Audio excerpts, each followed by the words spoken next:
So I'm incredibly excited about this next panel. The moderator is someone that's near and dear to me as a budding real estate developer and entrepreneur. I had the fortune of taking some classes with Abby Hamlin while I was here at Columbia, and since I've left, Abby has become the director of curriculum for the real estate development program. Abby is Director of Curriculum and Adjunct Assistant Professor of Real Estate Development at Columbia. She is also the president of Hamlin Ventures, a design-driven real estate development company that focuses on select urban projects. You can read more about Abby in the program, but I think we've got an amazing panel here today, so I'm going to let them get started. Thanks. Thank you, Eric, and it is so wonderful to see, first of all, so many of my former students, present students, former students, colleagues in this industry. I am delighted to be here, and how lucky are we? Look at this amazing panel. We have in front of us the three, I believe, most prolific developers in New York City, the people who are changing the skyline of New York as we speak, people who are building thousands of millions of square feet and thousands of units of housing, commercial development, hotel development, an arena. We have an amazing panel. So I think that without much further ado, I'm going to quickly introduce our panelists. You have their bios here, but let's make sure you know who everyone is, and then we'll dive right into some questions that I have about their perspectives on what's going on in New York City, the trends, and then we're going to open up the floor to you. So directly to my left is Bruce Beal. Mr. Beal is the president of Related Companies. If those of you, I know everybody in this room probably knows it, but Related is currently number one, Hudson Yards, number two, Hunters Point, number three, Willets Point, acres and acres of development. And Mr. Beal is the head of all of that development. I believe you have 2,000 people currently working at, it's an astonishing number that I can't even begin to fathom, working at Related. And one of the things that makes Related such a fascinating company from my perspective is, of course, the public-private work that they do. If there is a complicated, publicly oriented negotiation going on in this city, I'm sure that Mr. Beal is a part of that. So we're going to talk a little bit about the public-private perspective that Bruce can share with us. Sitting next to Mr. Beal is MaryAnne Gilmartin. And I, again, am sure that probably you've all read this incredible news, but big congratulations. Ms. Gilmartin this week was named the president of Forest City Ratner. And I have to say, I just have to correct the record. It's very important. CEO. No, not that. It is that. It's the CEO, but we're a public company. That's an unconfirmed report. We issued a statement last night. Succession planning is a very typical part of any company. We're in the process of succession planning and are not making any formal announcement at this moment. But thank you, Abby. Okay. We're holding our breath for the moment. That was in case there were any SEC regulators in the room. And MaryAnne and I have known each other for many, many years, and she has been a leading force at Forest City Ratner during that period. Think about the New York Times building and its development, think about Barclays and all of the Atlantic Yards, and you're looking at the person who's really headed that up alongside Bruce Ratner throughout. So we have someone who's going to be a major force in the future of Brooklyn, and I'm sure other parts of the city. And then to MaryAnne's left, we have Jed Walentas. And Jed is a second-generation member, principal, head of Two Trees Management Company. And Two Trees is the visionary group that really created the Dumbo that we now know and that is so sought after as a destination for both tech tenants and the highest price condos in the Brooklyn market. And Jed has taken the helm He's been the person in the forefront of the development of Mercedes House here in Manhattan, but also numerous projects in Brooklyn, including there's one mixed-use project, 300,000 square feet, under development right now in Dumbo.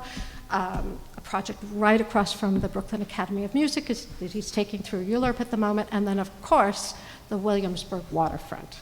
So I can't tell you that I could assemble a better panel of people who are familiar and knowledgeable of what's going on in development in New York City today. And with that, I'm going to launch right into my first question.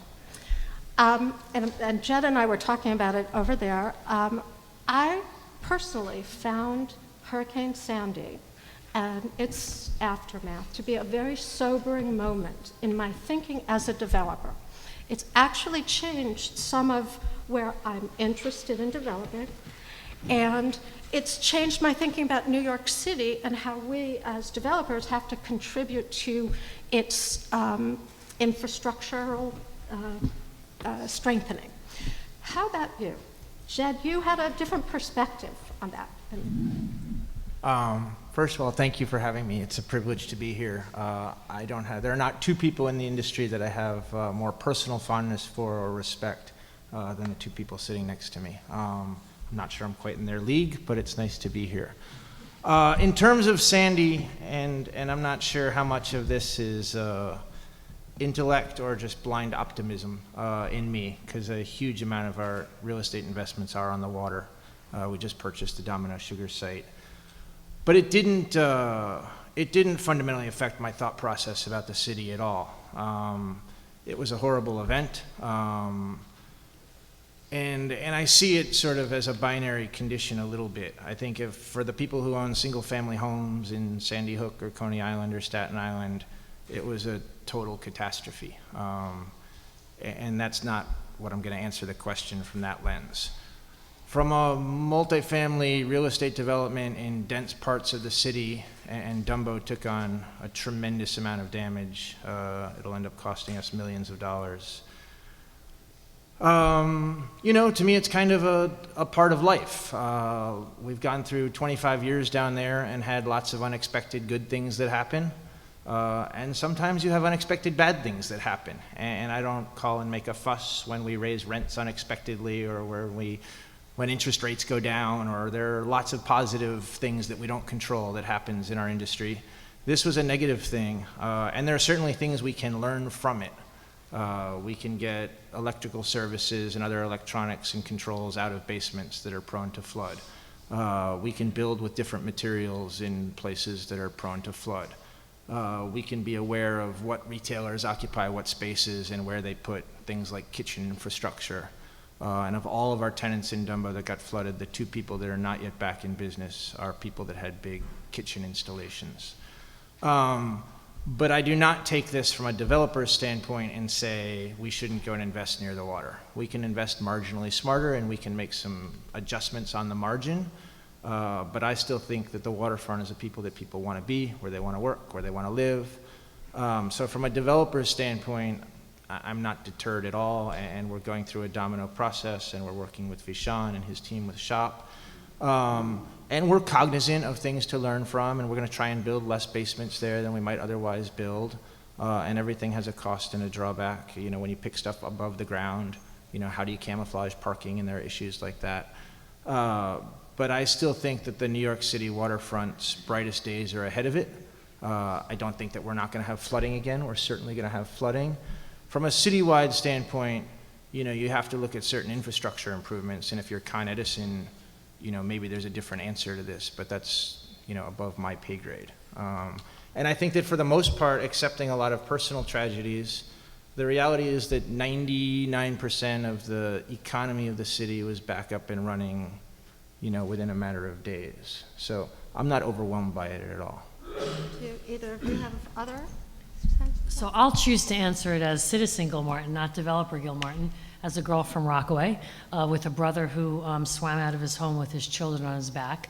And everything was fine, but it was certainly personally a great tragedy for so many people in those communities. And so I think that it has broad-reaching and fundamental implications for the death of the middle class in this city on the waterfront.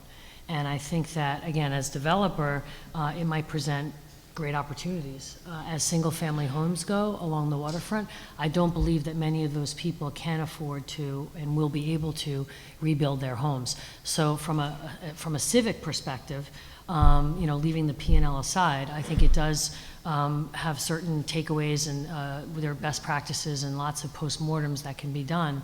But I think for the middle class in the city, a class that already has a difficult time making its way, I think that this has got far-reaching implications, and it's fairly foreboding. And so from a policy point of view, I don't know how the city addresses that. As a potential modular developer, I think that a lot can be done quickly in terms of replacing a stock of housing that needs to be replaced. But when you layer in insurance and you layer in the cost of building and the absence of funds for the people that need to have their homes rebuilt, just watching my brother go through it, it is not a very pretty picture. And I think I'd also like to add, part of this is also trying to figure out from a cleanup and how do we get better? What do we do for new buildings, as well as how do we replace some of the housing stock that was lost? The city's paying a lot of attention to this right now. I think, obviously the aid package was passed in the last, week or so, the $50 billion. But I think it's a combination of, I agree, how do you replace housing, middle-income housing, and how do we do it, I think more intelligently, and what impacts to, from a new building perspective. And I think the city's wrestling with this right now. They have to figure out, we tend to have, crises in the city, and then there's a knee-jerk, sometimes, I wouldn't say an overreaction, but there's sort of a knee-jerk to quickly try to figure out what, how to protect from this happening again, or what should we do. And there's no great answer on everything. There was this big conversation about, oh, well, great, you just move all the switch gear upstairs and that solves all the problem. Put in backup generators, put floodgates, create some sort of something in the harbor that was going to stop any water ever from coming up, into the lower Manhattan. And none of these things are full. Some of these don't even make sense, and others are not going to be foolproof. And I think it's a combination. Just on the electrical issue, you can't just decide to move electrical switchgear upstairs without talking to Con Ed. Con Ed controls, where you bring your service into the buildings. So I think what we're doing is we're still building on the waterfront. We looked quickly at our plans. We have a job we're starting right now in Hunters Point, and we moved some of the mechanicals upstairs, and we're about to start one in Tribeca right on the water. We changed the elevations of our mechanicals 10 feet. And we're spending a lot of time with the city trying to figure out how do you replace some of the housing, where can we build new? We're giving preferences to Sandy victims. It's good to see HUD's involvement. It's great to see Sean Donovan take a real leadership role, who was Secretary of HUD and for the last 4 years, and is staying on with this with the administration, and also has been appointed to be really the leader from a federal perspective on cleanup. So I think there's a lot to be done, and we're helping in a lot of these different aspects. So. I want to go back to the thinking about whether modular, which is a term that has many different meanings, but whether modular housing as a trend, and I put that in quotes, is something that you three perceive as one, an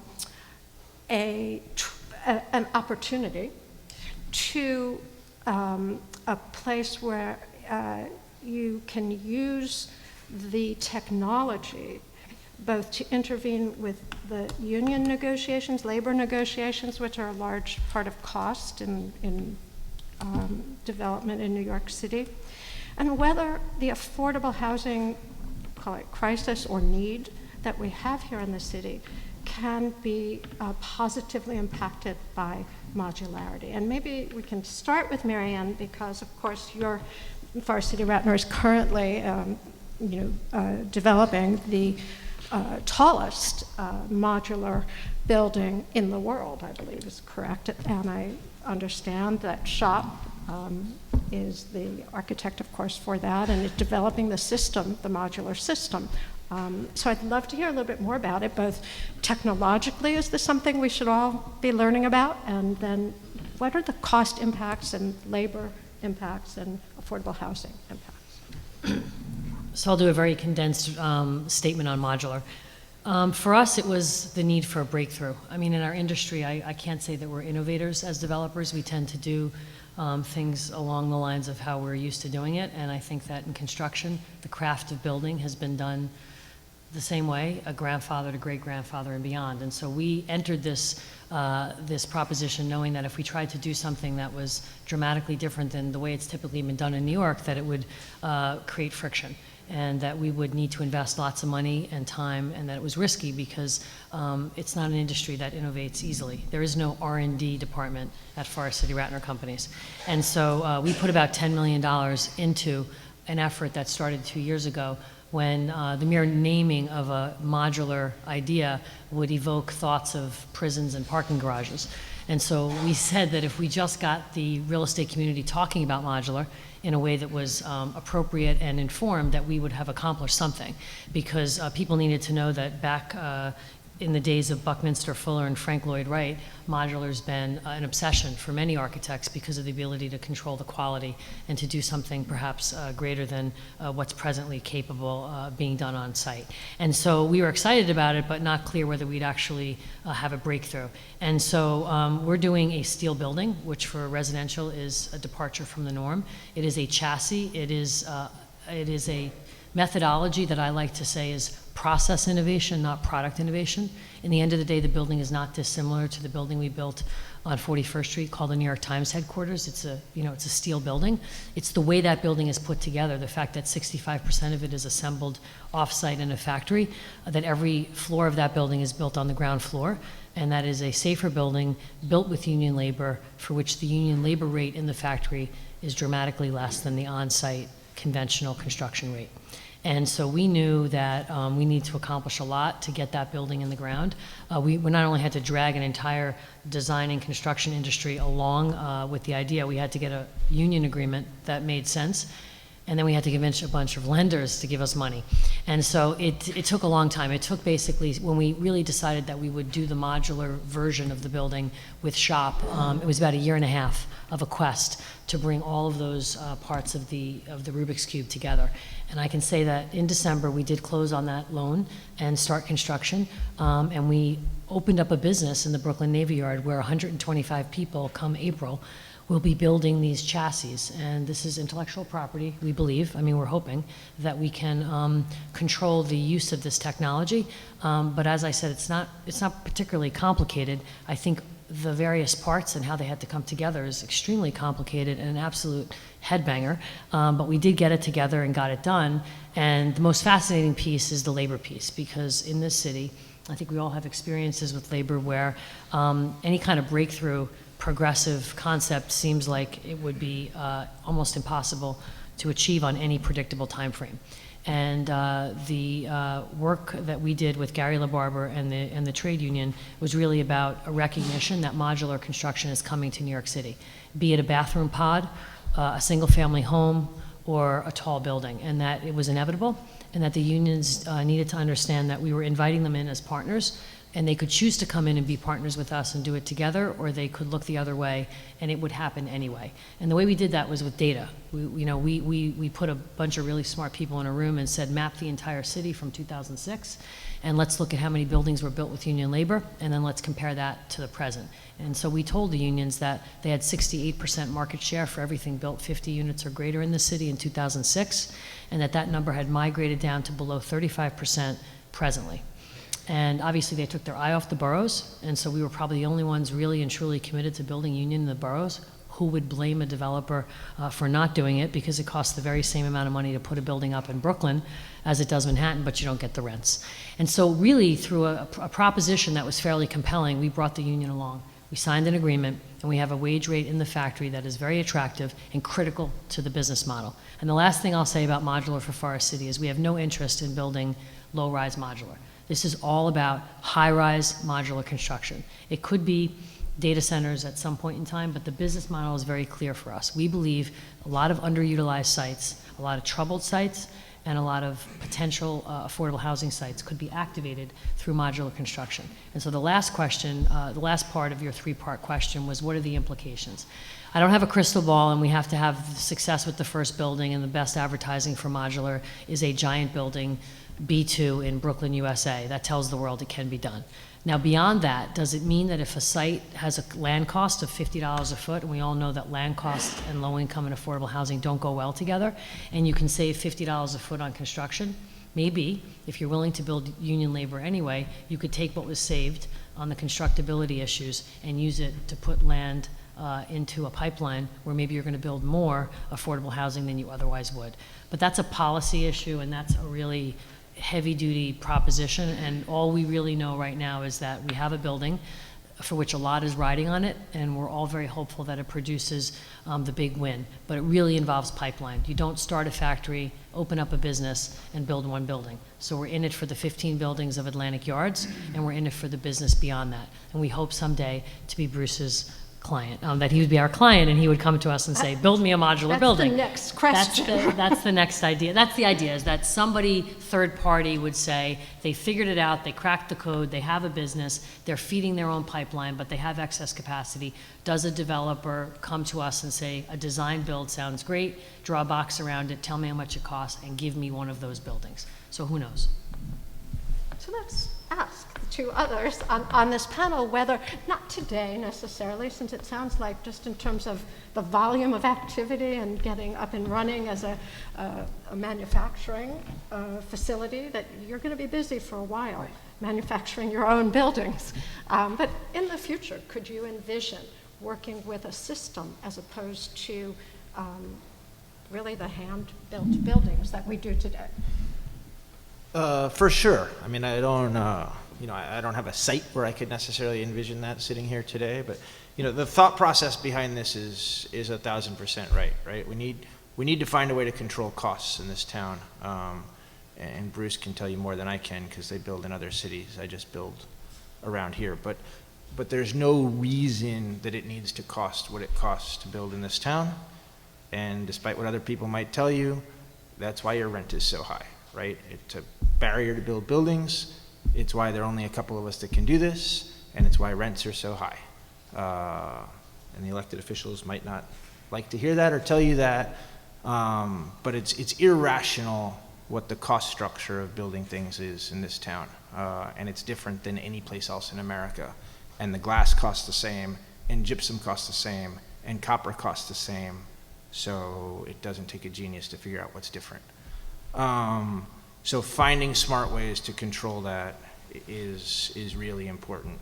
And then also finding different processes to do things, to the extent you can do things indoors in a controlled environment, that's obviously easier than doing things out in the air. It's 28 degrees out or whatever it is today. It's hard to work on top of a 50-story building that's not enclosed today.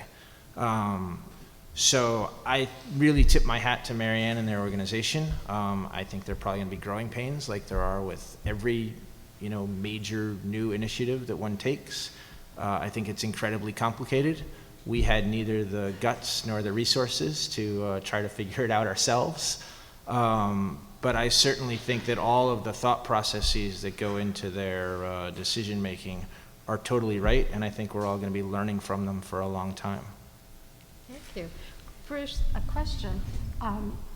As you answer, Hunter's Point, you are working in partnership with Monadnock, if I'm correct on that. Monadnock is a builder of, through a company called Capsis, of modular housing, though very different, a different model of modular housing, and not one that they've specifically developed to do on a high-rise basis. And they've really been known for doing lower-rise capsules, if you will, out at the Nehemiah houses, which are just 3-story, though, and we'll get to this as our next question, they did just win the micro-unit competition on the basis of their modular approach. Will you be using any of the Capsis system at Hunter's Point?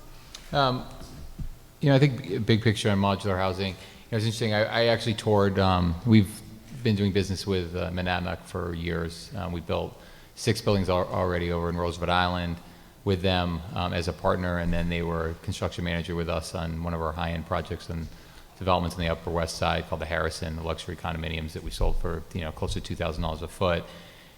So it's interesting. They have Nick Lembo, who runs that company, has a couple different business models. Capsus has been around for a long time in the Navy Yards. I actually happen to be over there looking at a mock-up for Hunters Point this week in kitchens and baths, and toured the factory. And it's amazing. I mean, the quality control. I think that the units themselves, everything from down to the bathrooms, the sheetrock, everything's put together so well that you look at it and you say it seems very obvious. I think that the challenges are, and from a cost perspective, he's using union labor controlled in the factory. Obviously, it was. I think when it was last Friday, it was great. Like Jed says, -10 degrees out or whatever it was, and inside it was perfectly warm, and the concrete truck pulled up, and they were pouring the slab on top of the steel deck for the base of the unit. And it's obvious, but I think that the challenge in Manhattan is all these sites are unique, and even Hunters Point, and I think from part of it is, if you think about it, a development site in itself is a factory, right? We get into a floor, a typical floor, and we build it up, and then the trades know sort of exactly what they're doing, and it's controlled chaos at times, but it's also a factory to build that building. And none of these buildings, especially at the very high end, are the same. And so what you have to look into is, how do we do almost modulars within these bigger buildings, and how do you do repetition that actually doesn't hurt your ability to create the unbelievable architecture? Because I can tell you, having worked with Vishawn and being partners with him for a long time, from a design perspective, every project has to have its own identity. And so how do you do that? This isn't a 3 or 4 story, hotel out on Long Island, or affordable housing, which we do a lot of. So how do you get that to the next level? And I think Forest City is embarked on that. We look at this too as, the labor unions are very clear that they want obviously continued jobs for their workers and for their members, and we want to do that too. We want to you always want to pay good wages, good benefits, and one of the things that, whether it's modular or from a production standpoint, the more we can do to produce cheaper and create and bring it into the site, it actually takes the pressure off the labor, because there's a lot that the labor still needs to do on site.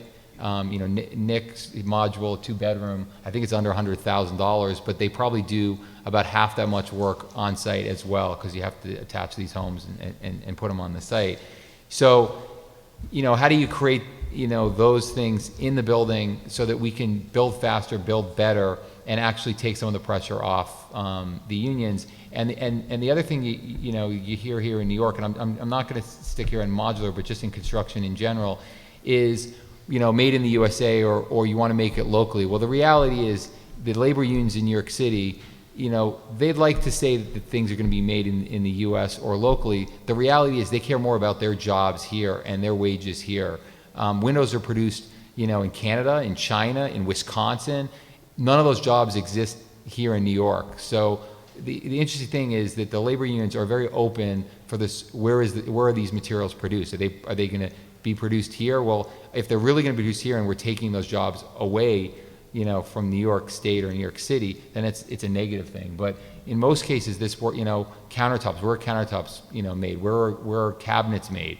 And so I think part of this modular conversation is where are these materials, where are they going to be made, and then how do you bring them to the site? And I think it's going to be an evolution, and we love to see this work for our bigger projects, because you need it in order to compete right now. You need the efficiency, and we spend a lot of time on cost. How much do things cost? How do we bring those costs down? Thank you. I am just going to add that I am excited about modularity for a number of different reasons, but one of them is what MaryAnne touched upon, which is that our industry as a whole is not really considered one that innovates. We don't do research and development. We don't innovate.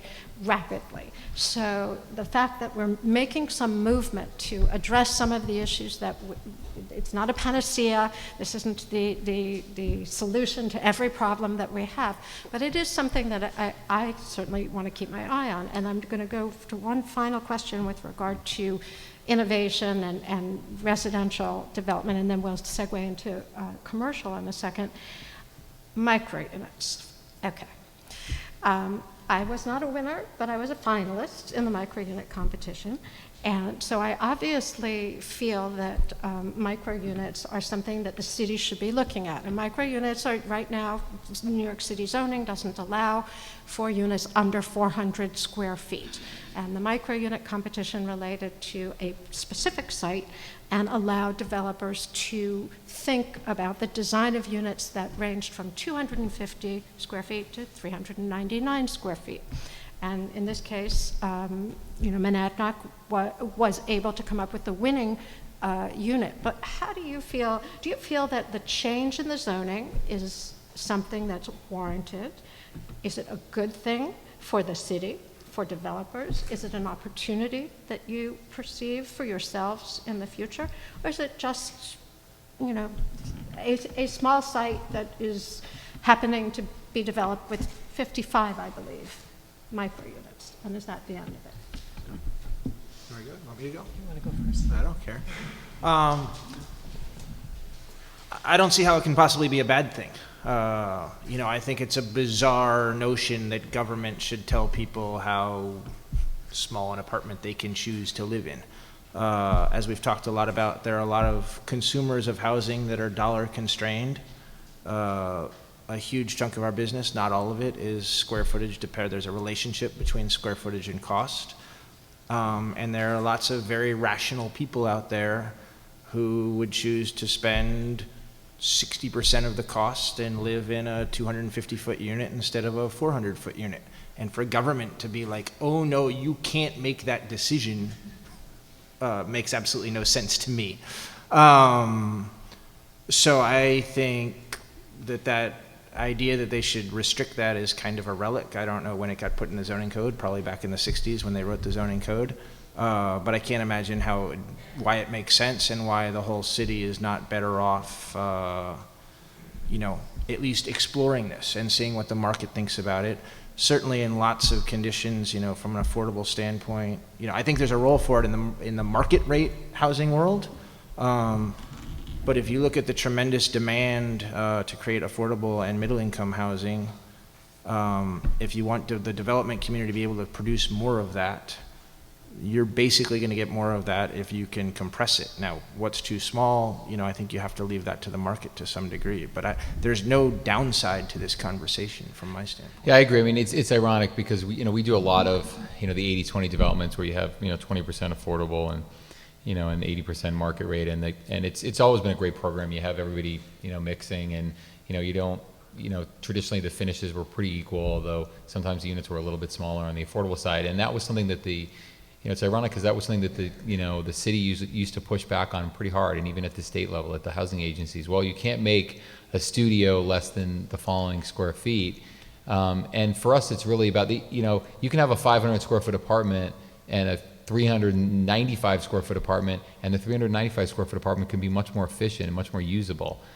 So I think it's good that the city's challenging itself to think through some of these zoning regs. It's good, and that's been one of the greatest things about this administration is they do push back. They push each other to think through things and why have we done this, why have we required this. And I also think it was very smart to start on a market rate project because I think doing as much affordable housing as we do, the affordable housing activists would have jumped on this and said, oh, this is something that you're just trying to make units smaller for affordable housing. And I think to show that people are going to pay a couple $1,000s a month or more to live in a 400, 200, whatever the square footage is, makes it a lot easier to have a balanced conversation. And it makes a lot of sense. I think again, it fits perfectly into this modular conversation. And we have some experience with this. We built a large project on 42nd Street called MIMA that had affordable housing and a brand new signature theater and high-end market rate apartments. And we also did a pod hotel called the Yotel. And so we spent a lot of time doing these modules where you literally come in and the bed was a couch and then a bed, and the shower fit perfectly.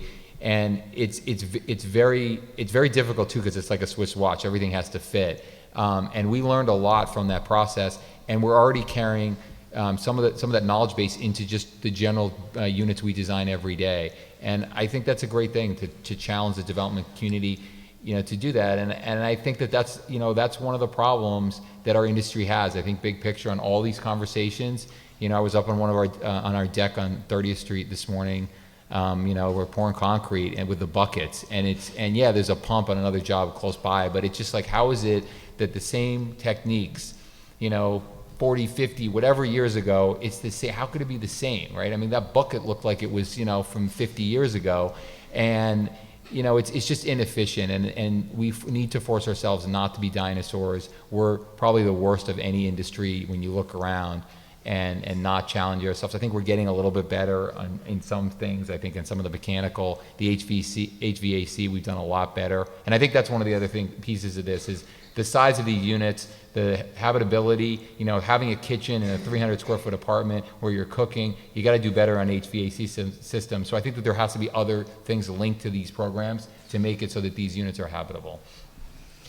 So I would confess that side by side, my obsession with modular is this micro unit opportunity, and it really gets to on the market rate side this issue of community. And when you think about how people work today, it's so different. This generation of not looking to build a career in any one place. It's a laptop on the go, untethered existence. That's community. And so why is an apartment not a place to sleep, where your community is out your front door, and that all the way in which spaces might be curated outside of the units are really what matters? And so, a combination of how workers are working and how people are living and how communities are being built, to me, means that micro units make perfect sense, and that people don't need necessarily spacious apartments, they need community. And the way we define community is changing. It's changing with this generation. It'll change with the way my children define community. And I think micro units are an unbelievable opportunity toward that concept. And for affordable housing, I live in the world that Bruce lives in, which is constantly the units have to be bigger, the affordable units must be bigger. And to my mind, that's being driven by the absence of housing for families. And so micro units may not be the solution to a family in this city that can't afford to live near the urban core. But it doesn't mean that we should throw the micro unit concept out the door, because anytime a unit is more efficient and you can drive the efficiency and therefore drive the yield, the developer is more inclined to do it. So I think it has implications for affordable housing. To me, it's far more fascinating to think about it as this generation's definition of how we live.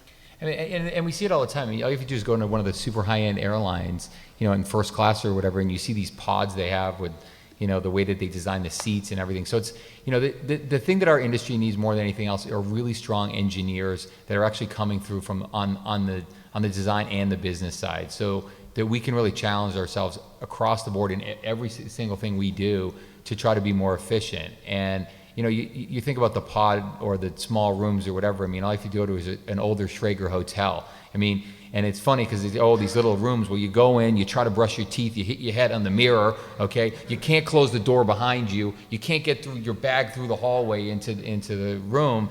And it's small, but it doesn't work, right? Because these were rehabs of older buildings, SROs or whatever. So I think there's an unbelievable opportunity to fix this and to do a lot better, as we move forward. And I think, even in affordable housing, the multiple bedroom issue, and that's we used to have Jack and Jill, bathrooms, right? You'd have the two small bedrooms and the bathroom in between. Everyone's, you can't do that anymore. It's not enough, not enough space. Little kids, I have 3 little kids. Little kids want to be in a small room. They like small rooms. I mean, I have 2 boys. They have the same room. It's the smallest room in our apartment, right? They're super happy, right? They don't have a bathroom attached to that room. They have windows on 2 sides. They're happy. So I think that we have to change our thinking about this. And bigger isn't necessarily better. And we can't afford just to have bigger. We need more bedrooms. We need more efficient kitchens, more efficient bathrooms, okay, and the utilization of common spaces in these buildings. I obviously agree, having taken on the challenge, but I want to suggest to any of you who haven't, you might want to take a little trip up to the Museum of the City of New York.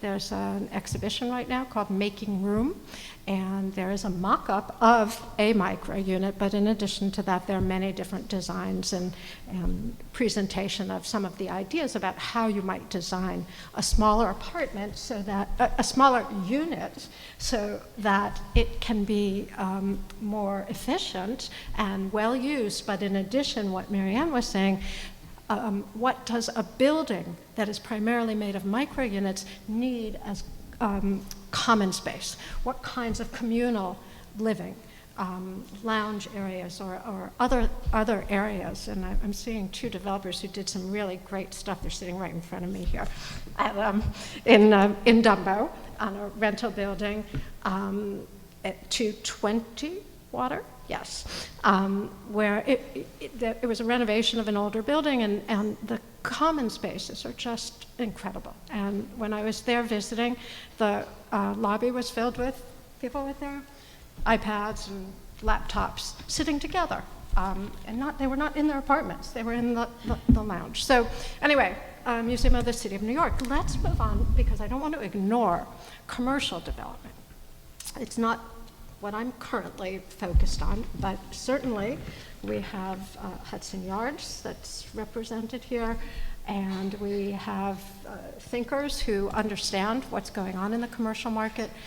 I'm wondering how you feel about whether tenants are looking, specific tenant typologies, are looking in the different marketplaces where we're talking about new commercial development in New York in 2013. So, of course, Hudson Yards, we have Coach going in. That represents a particular type of tenancy.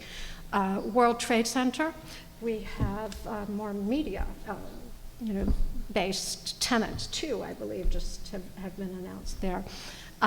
We are looking at the redevelopment of 425 Park Avenue and all of the discussion about the upzoning of Midtown East. So, can you help us understand really what you're seeing in the commercial market right now in New York City? And we have a lot of vacancy on Avenue of the Americas. So what does that say? Yeah, I mean, I think, Related hasn't been, probably known for, doing a lot of commercial. We don't have a lot of I don't think very many multi-tenanted office buildings. But we've done a fair amount of commercial, office building over the years, in most cases for tenants. We built Time Warner's headquarters, when we built Bertelsmann headquarters on Broadway, when we built Revlon's headquarters in Madison. And so we understand the commercial business, but I think today, what's different is, you're not seeing, growth. You're not seeing huge growth in companies, needing more and more office space, or companies, relocating to New York City. The financial sector is shrinking. So it really is about a couple things. It's about the age of our existing office stock, and I think you're hearing about that debate right now on the zoning on the east side and the upzoning there. The efficiency that companies want within their office space and how they want to use that space, and the technology, the importance of the technology and building that in, and the sustainability with green and LEED certifications. And that's really what's driving the growth. Companies like Coach, who've been in that submarket in West Chelsea for a long time, and so they're not moving. They're there, but they need more space, and they want to consolidate, and they want the best space. And so I think that there is a trend there. I think that the challenge is really bottom line for these CEOs. As they look to move, they want to have more efficient space. They want sort of more head count per square foot. They want to use it better, and they need the math to work. They want the most competitive rents they can have. Otherwise, they're going to stay where they are. It's not a time where a company wants to say, "I just built a brand new, headquarters as an icon for the company. That's my company." That's not what this is about anymore. And I think that's the challenge that you're going to see in some of these areas that need space. There are always going to be the hedge funds that will pay anything to be at 9 West 57th and want the views of the park. But those aren't the types of tenants or challenges that we're going, and that's not what resonates with these tenants. That's not why we're able to land Coach or some of the other tenants that have been rumored to go into the Coach building. So I'll just say that I believe this city, in order to be a world-class, top-tier city, does need to upgrade its office inventory. And when you go to Shanghai and you look at what's going on around the world, you realize we really don't have a choice, that a lot of our buildings are on 6th Avenue in need of overhaul and upgrade, and I think that it does have implications for how we're viewed as a world-class modern city. Having said that, financing is key, and you won't finance a spec office building in the current environment, and so it is going to have to take corporations to want and to be willing to pay up for new construction. And I think that how abundant that proposition is today, I think remains to be seen. In our little corner of the world, where we have existing buildings, 7 million square feet in Brooklyn, while we can't do it with buildings that are anywhere near as cool, and certainly I can't do it in Converse sneakers and skinny jeans like my friend over here, we are trying to put the tech back in Metro Tech. And in some ways, it's a... I thought those were tattered. Oh, tattered. Are those skinny or tattered? I saw him the Jed? other night, and he was in his skinnies. Today it's his tattered. I think Sorry, they cost he was extra. at the arena. I'm sorry. That's why it was the skinny jean I night. think the tattered cost extra, I think. But. So Jed will talk about his accidental success, which I would say is not so much of an accident, but nonetheless, what was done in Dumbo, and this notion that with the residential population exploding in Brooklyn, that all of the creative class want to live in Brooklyn, and we have not seen the follow-on effect of the office space at Metro Tech. And we think it's great transit, maybe they're 80s buildings, but somewhere along the way we said to ourselves, is it really about the brick-faced building that is stopping us from getting these tenants into the space? And I really believe, although I can't prove it, that it comes down to a few things. It's cheap space. It's got to be available in ways that are flexible, both in terms of expansion and contraction. And when you have existing buildings with low basis in the buildings, you can do those kinds of deals. We never cut up space at Metro Tech. It was 60,000 square foot tenants or bust. We've now changed our model because the financial service industry is not our mainstay in those buildings anymore. And so as we redefine the Metro Tech tenant, we then realize that the issues we really need to confront if we're prepared to give cheap space, flexible lease terms, and low rents that really represent what they need for their business model, because they don't want to spend so much on their occupancy costs. We really have to answer the questions properly when they say, can I bring my bike in the building and my dog to work? And that's not what we've been doing at Metro Tech. And so it is really about learning about this type of tenant. I don't think it's about glitz and glamour. I think it's pretty straightforward, but you need to build a critical mass of this type of tenant. So we have MakerBot. These are these really cool folks that do 3D printing, and they're really amazing. And they taught us a lot about what drove them into one of our buildings. And it was, the speed that we could make a deal, the cheap rent, and the willingness to build out their space and give them inherent flexibility in their business. So we want to take that business model without taking away from any of the success in Dumbo, and actually I think there's enough of it to go around, and we want to try to create a critical mass at Metro Tech where we can create the tenants of the future. And just before Jed picks up there, and I want him to, you, I believe, are going to be helped by, NYU Poly is taking over 400,000 square foot building to create its version of the tech, An engineering school with school and startup space on the top, yes. Right, and that's across the street Correct. from what you're doing. So, but Jed. No, I think, from our world, and I don't play in there's nothing about our commercial business that anyone would ever describe as world-class or anything like that.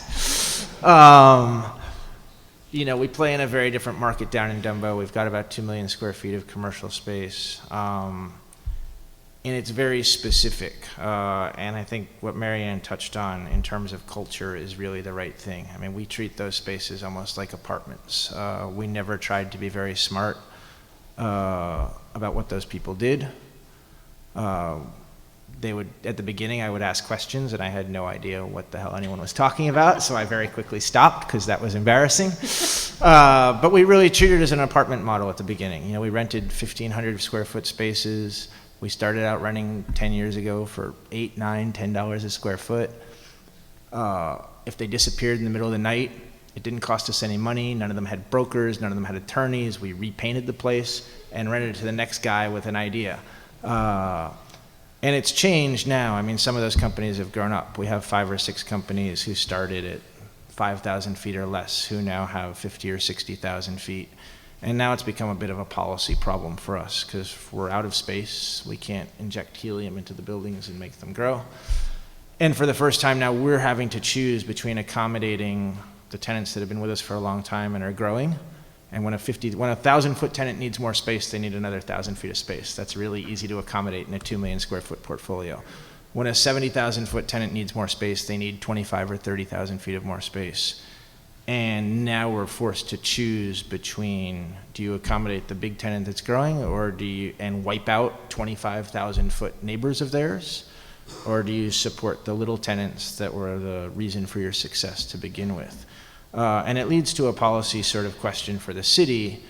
And one, we're extremely supportive of what MaryAnne and Bruce and their entire organization are doing in downtown. We're trying to be supportive, I believe, not just in Brooklyn, but throughout the city.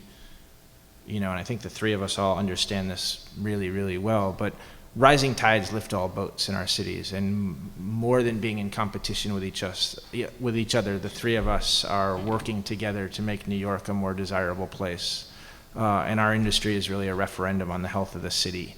And sure, every once in a while I might get a tenant that was looking at downtown Brooklyn or here, or Bruce and I might have a residential tenant, I'm sure all the time. There are people that look at Mima and Mercedes' house and they choose one. But I don't think that's ever part of our thought process.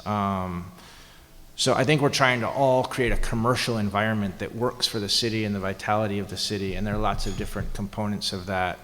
But I do think we have a policy problem as a city, where building this space in non-core business district places is an uneconomic business. And MaryAnne and I both have the benefits of having built and financed. Well, in our case, we bought them cheap enough that it doesn't matter what we do with them, and MaryAnne built them and financed them as kind of a different idea. But in Brooklyn, Queens, in sort of softer submarkets, the economics of building office space where people want to be and where lots of these creative people are living doesn't make any sense. And it's a real problem. I mean, you look at a place like Williamsburg, where there are hundreds of thousands of people who would love to start and work in businesses there. And the problem is that on a project-by-project basis, there's no developer that would possibly invest in that sort of thing. You can make a ton of money building. Construction costs are the same. Residential rents in these places are $50 or $55. Office rents are $25, maybe-ish. And the operating costs are basically the same, and the taxes are basically the same. And I mean, you don't have to be a genius to figure that out. I mean, it's just a... And at the same time, we've learned from Dumbo, and one of the things that we're trying to figure out with Vishawn at Domino is creating this mixed-use environment adds a boatload of value in the long term, right? There's a reason that Dumbo is a more interesting place than other residential-only kind of master plan communities around the city. And that reason is the commercial vitality. It's not because we build fancy apartments that sell for $1,000 a foot. Those people are all lovely, God bless them, but they're not what make Dumbo an interesting, dynamic place. And if you look around the city, at the north parts of Williamsburg, at parts of Long Island City, at the Extel development up on the west side here, you know, those are all financially profitable real estate investments, probably. I don't really know, but probably. I'm sure the people that live there are totally happy living there. But from an urban citywide standpoint, those places are not places that are really well integrated into their neighborhoods, and they're not parts of the fabric of New York in the way that we should be developing communities. So I think that's a tension and a struggle that we're all trying to solve a little bit. Right, and I totally agree with that. I think that's a great point that Jed makes, because, you know, we look at Hudson Yards right now, and I think one of the greatest opportunities there is really to, you know, the way that we can put residential, commercial, retail, cultural, open space all in one place, so that you just, when you build it, I mean, you look at, you know, the Goldman Sachs new headquarters or Bank of America, you know, terrific buildings, a lot of people work there, whatever, but they're fortresses. I mean, maybe there's a little retail at the base, or there's a little public space you can walk through, but unless you're, you know, going up to beg for a loan like we have to at Bank of America, there's no reason, like, you know, why the public would be in Bank of America or in the Goldman Sachs building. And I think that the challenge right now is, how do you get people to come out of those office buildings and weave through, you know, a development? And I think rather than having isolated, you know, places of residential that either have, you know, off times or on times, or they never really get the base of the buildings right. And we look at what's going to happen in Hudson Yards with 1 million square feet of retail, a cultural center that will be active, you know, all year long, you know, hotel, observation decks that you can actually the public can go through to the tops of these buildings, as an unbelievable opportunity to sort of change the way this commercial space works with everything else, and that isn't sort of, oh, well, those are where the office buildings are, I'm not gonna go over there. And I remember that conversation we did Time Warner Center, and people said, no one wants to be on Columbus Circle. Like, why would you be over there? No one's gonna go to a hotel, you know, the Mandarin. Well, why would anyone stay at the Mandarin over there? That no one's gonna go there. And now you look at, you know, Whole Foods does $120 million a year in sales at a, you know, it's a supermarket still. I mean, it's Whole Foods, but I mean, they got Whole Foods all over the country. I mean, you know, it's nice, but the amount of traffic, and now that people use that building, you know, and that's what's great about it. And so I think that's the challenge. We can't just build fortress office buildings and not worry about everything around it. And I think that the great architects right now are the ones that start with urban planning. And I think that you've all in this room had that experience, but you can't just design a building today without thinking about all the urban planning around it. How does it fit in? What is it, you know, what is it going to be? What does the community want? And not just, here's what the building's going to look like. Here's the pretty new building that we're going to plop on this site. And, you know, the good architects right now are the ones that pay attention to urban planning first, you know, architecture second. And, you know, we'd like to have them actually worry about how to build the thing first, but, you know, we try to balance that in. Well, I want to open this up to the floor for several questions. Just before we get there, I'm so heartened, and I didn't have we actually talked about having a conversation amongst us beforehand, but we didn't. What I'm really heartened by is that the three of the largest developers in the city of New York are talking about planning, architecture, innovation, community. Wow. And that's what, of course, the Columbia Real Estate Development Program is all about. And I'm going to throw it out to all of you who are part of that Columbia University Real Estate Development family for some questions.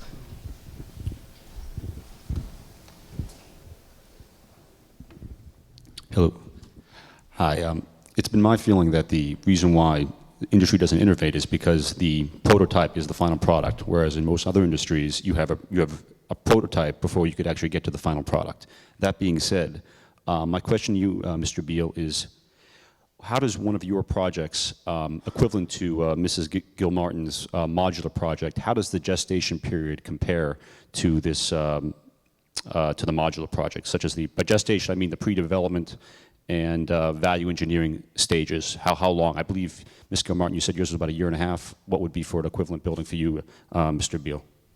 I mean, I would, you know, typically if we have identify a site, you know, we try to get the project going, you know, sort of, if it was 300 units or something like that, it'd probably be about 1 year to do plans and all that. But I think that's, I mean, you just said it, right? That's the challenge. The challenge is, how do you do the R&D, right? And when you buy a site and you're sitting, I mean, there isn't, you know, there are RFPs these days, and, you know, you can go but the city traditionally wants this stuff, you know, if they go out to RFP, they want it built. And I think the challenge is, how do you do the good R&D, check that with what the market, you know, can bear, how much it's going to cost if you deviate from what's already been done, and have enough time to react to it. And I think that, you know, I can tell you, we've thrown out, I mean, you know, Vishawn can attest to this, we've thrown out plans where we designed a whole building, and then we looked at it doesn't work, right? And I think the challenge is you have to start getting smarter about the pieces that you know can work, and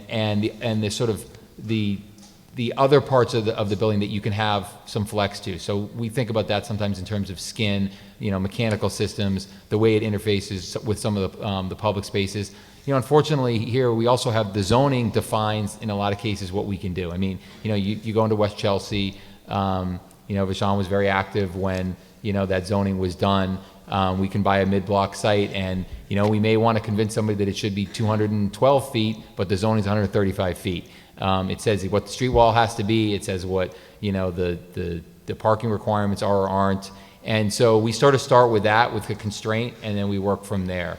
And I think that as we move forward, we need to figure out how to take the best of the modular, use that, interface that, and then try to figure out how we can get more creative in other pieces of it. Well,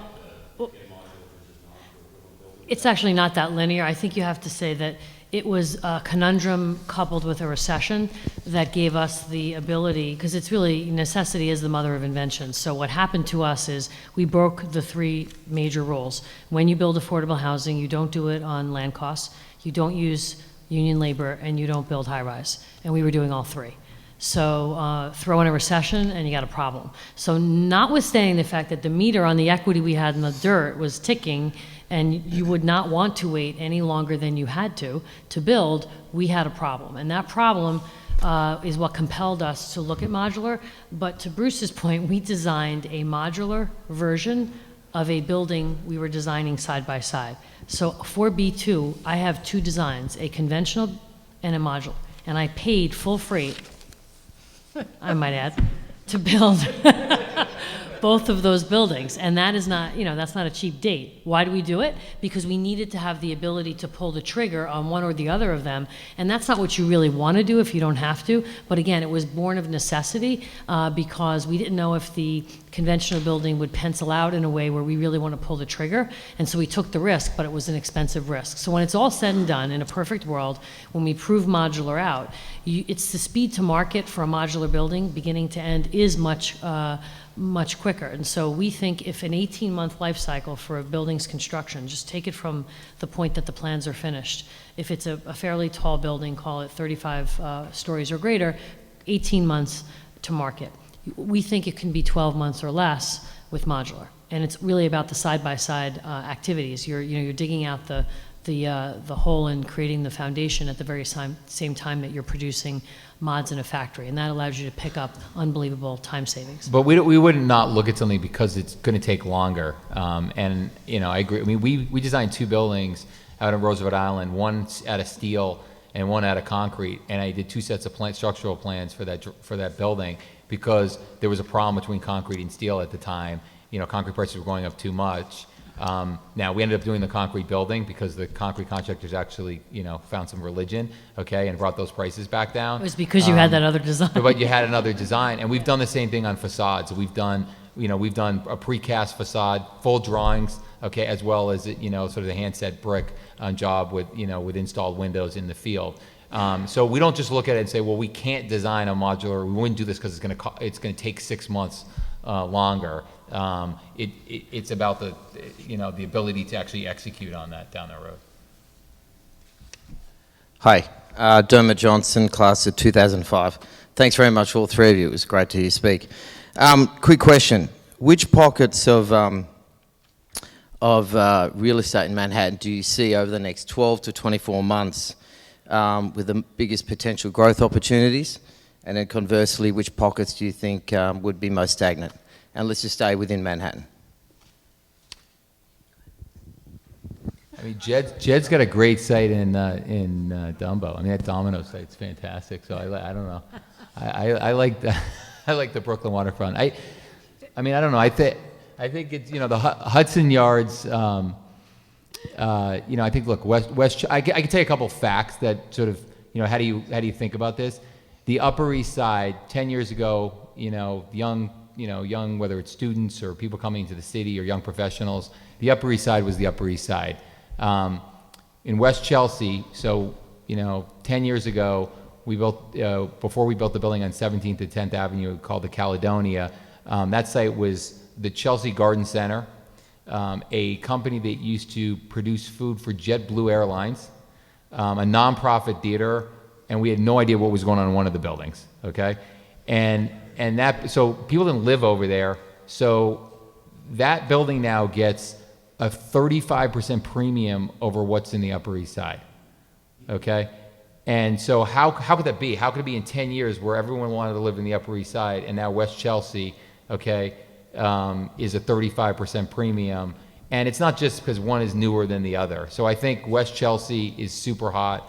I think, obviously, the Hudson Yards area, all the infra. I mean, you follow money, right? I mean, when the government puts in billions of dollars for a new subway line and is doing a new park, okay, and all the infrastructure is going in and rezones areas, okay, those tend to be the places where you're going to be investing. And I think other parts of the city on the waterfronts, and I think that's where I make the point about my friend Jed's site, because I think it's I think that Brooklyn waterfront is going to be very strong over the next sort of 5 to 10 years. I think Brooklyn in general. I'm very hot for Brooklyn. I would say in Manhattan it is go west, young man. I mean, that's what I would say, and I think the boroughs are ripe.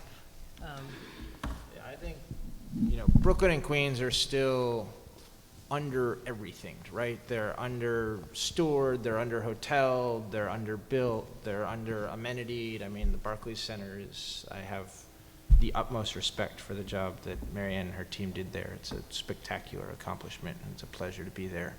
But in spite of that, I mean, Brooklyn's a city of 2.5 million people.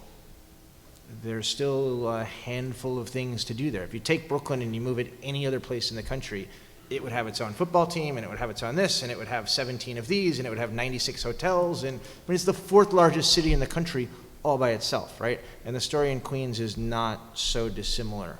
So the boroughs, to me, are still way, way, way under amenitied and underbuilt in every way, shape, and form. And I totally echo what Bruce said. In spite of all of the progress that the West Side has made, you still, in 15 years, the convention center is going to get rationalized. That Madison Square Garden and the train station is going to get rationalized. Hudson River Park is going to get finished. Those are massive, massive, massive reasons why people choose to live places. You add the 7 line and you finish Hudson River Park, and what a great place to be. I mean, even better than it is today. And those decisions don't come, that's not a 12 to 24 month period of time, but if you come back in 20 years that the West Side will really, really fill in. And on that note, I've been given the absolute sign here. I want to thank all 3 of you for coming today, taking the time.